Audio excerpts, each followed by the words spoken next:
Bapak Ibu hadirin yang berbahagia, selanjutnya kita akan simak bersama sambutan yang akan disampaikan oleh Gubernur Jawa Barat kepada Kang Deddy Mulyadi. Kami persilakan.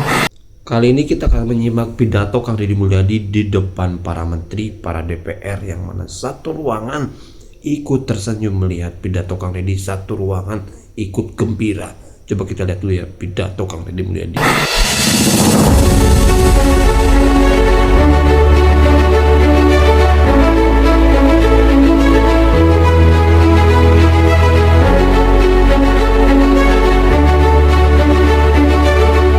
Assalamualaikum warahmatullahi wabarakatuh. Sampurasun. Yang saya hormati, saya muliakan dan saya banggakan Menteri Kelautan dan Perikanan Republik Indonesia, yang dalam pandangan saya sebagai mantan Wakil Ketua Komisi 4 DPR RI sudah melakukan perubahan-perubahan yang cukup signifikan, membuat inovasi-inovasi dalam pengelolaan kelautan Indonesia, termasuk tidak menekankan budget pada hanya anggaran di kelautan yang relatif kecil. Untuk itu saya atas nama masyarakat Jawa Barat mengucapkan terima kasih pada Bapak, karena kejayaan Menteri Perikanan adalah kejayaan rakyat Jawa Barat. Yang saya hormati Pak Dirjen Budidaya, ya. Ini ada dua nama, ada Budi, ada Daya. Kemudian yang saya hormati Sekretaris Daerah Provinsi Jawa Barat, para staf dan tenaga ahli menteri, saya ucapkan terima kasih. Ini ada Pak TB, kemudian ada Pak Irjen, tadi saya ucapkan terima kasih. Ini tetangga saya waktu di Purwakarta, dulu pernah dinas menjadi kepala bagian lalu lintas di Polwil Purwakarta. Saya ucapkan terima kasih, sudah ketemu dalam keadaan bintangnya sudah 3. Saya jangankan dapat bintang Pak, dapat jodoh aja susah Pak. Saya hormati ini yang paling pertama datang, Bupati Karawang. Ya, terima kasih. Kedua datang Bupati Indramayu. Ketiga datang Bupati Subang. Yang terakhir datang Raja Bongkar, Bupati Bekasi. Saya ucapkan terima kasih. Hadirin yang berbahagia, kita memahami bahwa ada culture Pak Menteri yang harus dirubah dalam mindset berpikir rakyat kita. Laut itu adalah kekayaan alam Indonesia yang paling besar.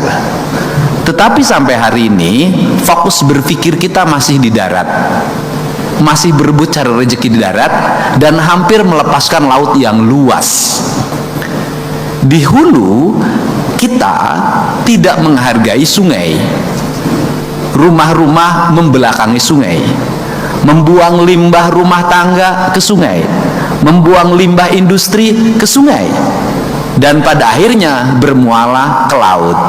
Problematika di darat akan menimbulkan kekacauan di laut.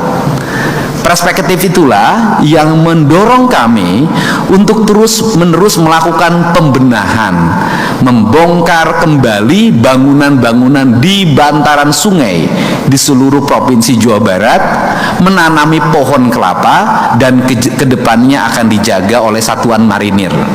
Ini adalah cara untuk mengembalikan kembali kejayaan tanah kita dan kejayaan laut kita. Hulunya mengalami problem sedimentasi, pembalakan liar, perubahan areal hutan menjadi kebun sayur, melahirkan bongkahan-bongkahan tanah yang terus menguruk sungai, yang pada akhirnya menjadi problem di muara. Efek dari itu adalah pendangkalan muara sangat tinggi, pendangkalan aliran sungai sangat tinggi, dan biaya recovery-nya mahal. Biaya recovery mahal yang dilakukan oleh Kementerian PU terhadap upaya pengerukan sungai berhadapan lagi dengan apa? Perubahan daerah bantaran sungai yang sudah bersertifikat dan berbangunan beton. Problematika ini harus diselesaikan, dan saya mentargetkan dalam 2 tahun di Jawa Barat tidak ada lagi bangunan liar di sungai, tidak ada lagi sertifikat tanah di daerah sungai, tidak ada lagi pendangkalan muara. Yang berikutnya adalah aliran sampah. Problematika pengelolaan sampah di hulu itu berdampak pada dengan mudahnya orang mengalirkan sampah ke sungai, baik sampah rumah tangga maupun sampah yang dikoleksi dalam sebuah rumah tangga, yang pada akhirnya laut itu menjadi kumpulan dosa. Karena laut menjadi kumpulan dosa, maka laut mengalami problem lagi. Mangrovenya dibabat, terjadi abrasi. Lahirlah lingkungan-lingkungan kumuh sepanjang pantai. Anak-anak tidak diarahkan untuk memahami laut secara utuh, sehingga orang berpandangan sepanjang garis pantai adalah sepanjang pandangan yang tidak menyenangkan, yang dianggap sebagai basic kemiskinan. Padahal dalam perspektif kemanusiaan, kebahagiaan itu selalu ingin didapatkan di dua tempat. Satu, kebahagiaan itu ingin didapatkan di pantai. Dua, kebahagiaan ingin didapatkan di gunung. Di pantai, orang ingin menikmati matahari terbit. Di gunung, orang ingin menikmati matahari tenggelam. Kedua-duanya itu terjadi dalam prinsip hidup kita. Tetapi kita melupakan kedua tempat ini, dilakukan perusakan secara sistemik dan berorientasi hanya kepentingan ekonomi yang bersikap jangka pendek. Hari ini, rakyat Jawa Barat, khususnya di Kabupaten Bekasi, di Kabupaten Karawang, di Kabupaten Subang, dan di Kabupaten Indramayu memiliki secercah harapan. Garis pantai yang selama ini abrasi, terutama di Pakis Jaya, nanti harus ada recovery dari Kementerian Kelautan, itu akan berubah menjadi areal budidaya. Budidaya itu bertujuan bukan hanya sekedar untuk mengembangkan ikan air tawar atau kemudian juga ikan tambak, tetapi yang lebih penting dari itu adalah membangun ekosistem pantai.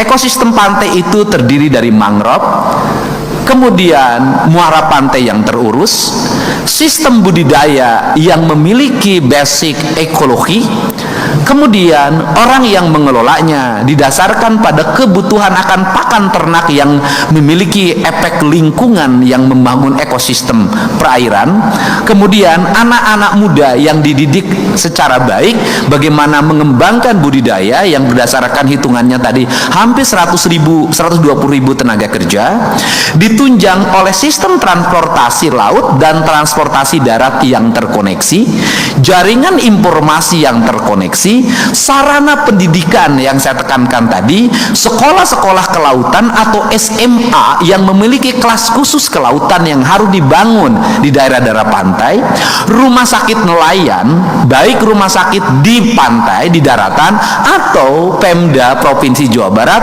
harus segera membeli kapal nelayan yang di dalamnya ada rumah sakit nelayan yang bisa bergerak melayani nelayan dari satu pesisir ke pesisir lain secara bergiliran. Setelah itu, Dinas Perhubungan membangun fasilitas jaringan landasan pesawat sepanjang 2 km jalan berbeton yang bisa digunakan oleh pesawat-pesawat kecil untuk mengontrol sampah, mengontrol jaringan aliran sungai, kemudian mengontrol masyarakat yang bisa digunakan sebagai ambulan udara. Perspektif itulah bagian dari komitmen kita bahwa Jawa Barat adalah daerah perairan. Daerah perairan yang subur disebutnya Cimahi, daerah perairan yang susah itu disebutnya Cisaat. Tepuk tangan ini kan itu. Nah, perspektif itulah yang sebenarnya, jadi kalau kita ngomong branding, jadi branding laut itu sudah diberikan oleh leluhur kita. Branding laut itu adalah Nyi Ratu Kidul sebagai lambang kecantikan, kegemulaian, kelembutan, kesakralan, dan keindahan. Nah, problematikanya adalah Susana malah membintangi film yang berjudul Nyi Blorong. Nah, itu problemnya sebenarnya. Nah, perspektif dulu yang harus didorong. Nah, sehingga dalam waktu tidak terlalu lama, saya yakin di era kepemimpinan Pak Prabowo Subianto dan di era kepemimpinan Bapak Menteri KKP, kita bisa melihat hamparan pantai dari Babelan, Pakis Jaya, sampai dengan Blanakan, sampai dengan Eretan adalah hamparan garis pantai yang indah dan mengalami pertumbuhan ekonomi yang memadai. Disinilah kita memulai. Hari ini kita memulai menandatangani, dan saya ucapkan terima kasih. Kami tidak mungkin meraih dana lebih dari 2 triliun untuk membangun wilayah itu. Ngumpulin pajaknya lama dan susah. Hari ini kemakmuran rakyat Jawa Barat terbantu dengan kebijakan Presiden Bapak Prabowo Subianto dan dilaksanakan secara teknis oleh Bapak Menteri yang langsung mendapat wahyu dari Allah Subhanahu wa taala. Ya gitu. Kalau nabi itu wahyu, kalau manusia itu ilham. Tapi Bapak itu selalu mendapat wahyu. Di antaranya wahyu yang Bapak dapatkan melalui namanya adalah membuat kemakmuran bagi Jawa Barat pantai utara. Setelah itu, apa yang harus disiapkan oleh Menteri KKP dan oleh Dinas Kelautan dan Dinas Perumahan Pemukiman adalah menyelesaikan seluruh perumahan pemukiman nelayan, baik di garis pantai utara maupun selatan, sehingga tidak ada lagi perumahan kumuh di Jawa Barat yang berada di garis pantai. Walaupun rumah sederhana orang pantai bahagia, tetap saja kasat mata BPS dan kasat mata pandangan kita, rumah harus tertata dengan baik dan harus bersih. Selain itu, nanti saya mengajak pada bersama-sama dengan Pak Menteri, satu, membenahi keramba di Jatiluhur, Cirata, dan Saguling, membenahi eceng gondok yang sudah tingkatnya mencemaskan, merecovery lingkungan sehingga tidak terjadi sedimentasi dan pencemaran merkuri yang tumbuh akibat peternakan yang terlalu berlebihan. Yang kedua, merecovery daerah laut pantai Palabuhan Ratu agar yang di Palabuhan itu ratu, bukan sengseong. Nah, itu penting, Pak. Sengseong udah ngerti orang Subang. Nah, ratu, sehingga menjadi tertata. Dan saya meyakini kalau seluruh garis pantai Jawa Barat tertata, sungai-sungainya bersih, sedimentasinya terselesaikan, kemudian garis-garis sepadan sungainya berjejer nyiur, pantai-pantainya melambai nyiur, dan mangrove, saya yakin Gemah Ripah Repeh Rapi akan segera terwujud. Indonesia maju akan menjadi kenyataan. Untuk itu saya mengucapkan terima kasih. Mudah-mudahan MOU ini adalah jalan menuju Jawa Barat istimewa dan Indonesia maju. Terima kasih. Saya tidak akan terlalu panjang karena saya datang ke sini bukan hanya menandatangani MOU, tapi cari jodoh juga. Terima kasih. Wallahu muwaffiq ila aqwamit thoriq. Assalamualaikum warahmatullahi wabarakatuh. Sampurasun. Rampes, mohon berkenan Gubernur Jawa Barat yang Deddy Mulyadi untuk tetap berada di atas panggung, karena selanjutnya adalah prosesi penandatanganan nota kesepakatan antara Kementerian Kelautan dan Perikanan dengan pemerintah Provinsi Jawa Barat. Untuk itu kami turut mengundang dengan segala hormat Menteri Kelautan dan Perikanan Republik Indonesia, Bapak Sakti Wahyu Trenggono. Kami persilakan.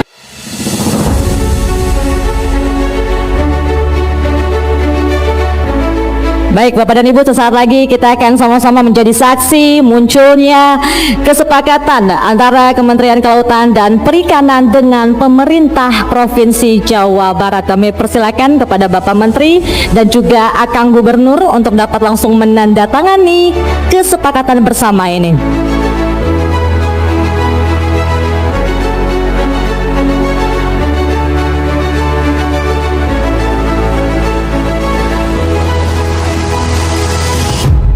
Silakan untuk rekan-rekan media dan dokumentasi untuk dapat diabadikan momen ini.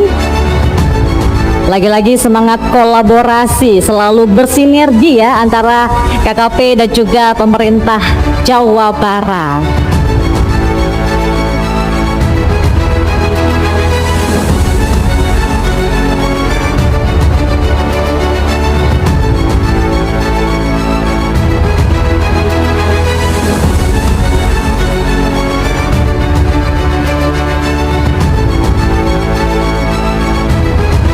Baik, silakan untuk dapat ditukar dokumennya.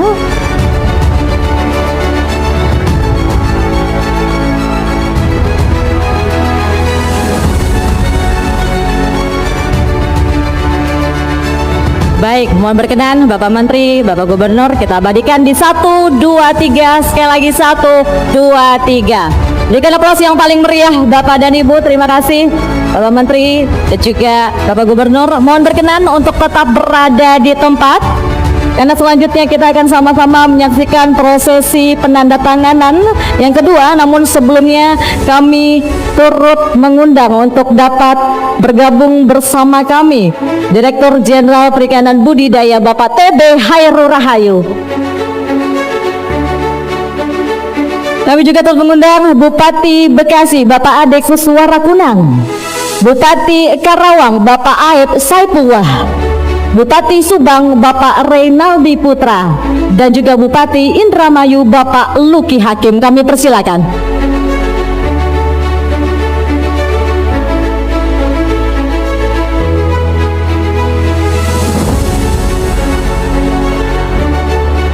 Baik, selanjutnya kita akan sama-sama menyaksikan penandatanganan nota kesepakatan antara Direktorat Jenderal Perikanan Budidaya dengan 4 kabupaten. Yang pertama kami persilakan kepada Pak Dirjen bersama Bupati Bekasi, dan tentunya disaksikan oleh Menteri Kelautan dan Perikanan dan juga Gubernur Jawa Barat. Silakan. Assalamualaikum warahmatullahi wabarakatuh, teman-teman semua. Tadi kita sudah melihat ya pidato Kang Deddy Mulyadi tentang laut, ya, yang mana laut seringkali, mohon maaf ya, ada sebagian orang disertifikat, ya, para pejabat disertifikat, kan aneh gitu ya, kenapa bisa seperti itu ya, sedangkan laut kan punya masyarakat ya teman-teman, ya, kekayaan alam ya. Jadi kalau ada orang yang sertifikat itu ya aneh gitu, kok bisa gitu ya. Dan Kang Deddy sampaikan itu, dan Kang Deddy sempat mendatangani MOU ya, dan ya kita doakan kebijakan Kang Deddy benar-benar pro rakyat ya, yang mana bisa membantu rakyat seperti itu kan ya teman-teman ya. Dan ya, pejabat-pejabatnya sekarang semoga pada diberi kekuatan amanah ya, beri kekuatan untuk bisa berbakti kepada rakyat ya. Oke, semoga ada manfaatnya video ini. Terima kasih. Assalamualaikum warahmatullahi wabarakatuh.